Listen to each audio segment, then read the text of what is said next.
بیع و شراء میں لگے رہے، وہ سب رب کی طرف سے انعام و اکرام اور ثواب پائے جانے کے حقدار ہے۔ اسی طریقے سے اجتماعی جو امور ہوتے ہیں انجام دیے جاتے ہیں۔ ہمیں اور آپ کو سب کو چاہیے کہ قوم کی تمام بچیوں اور بچوں کے اس طرح کے جب مراحل آئے تو جہاں تک ہو سکے ایک دوسرے کا حلف تو کرے، تعاون تو کرے، رشتے بنانے کی تو باتیں کرے، لیکن بگاڑنے کی کوئی فکر، کوئی وہم، کوئی خیال، کوئی گمان بھی پیدا نہ کرے، چونکہ یہ کام صرف اور صرف شیطان کا ہوتا ہے۔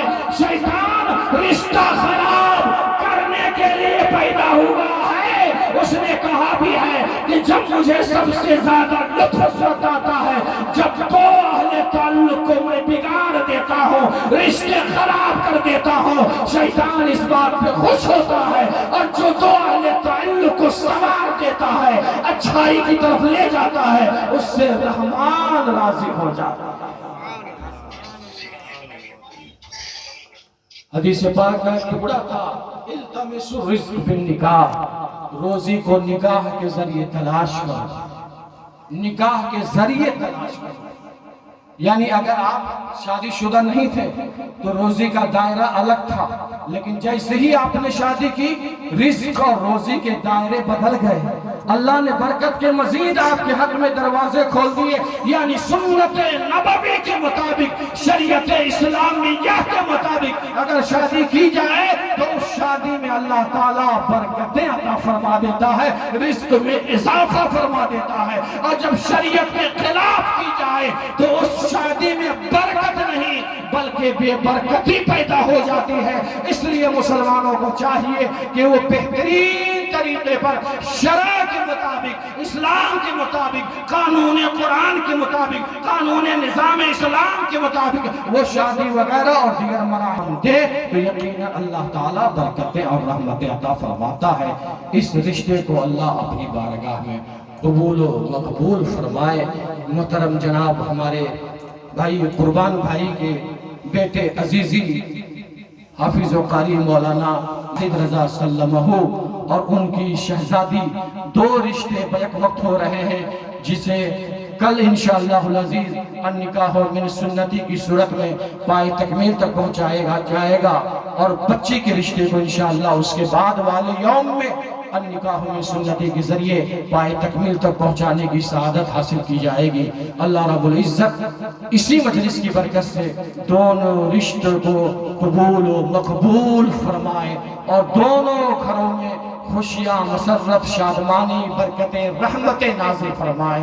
وما توفیقی الا باللہ، صلاۃ والسلام۔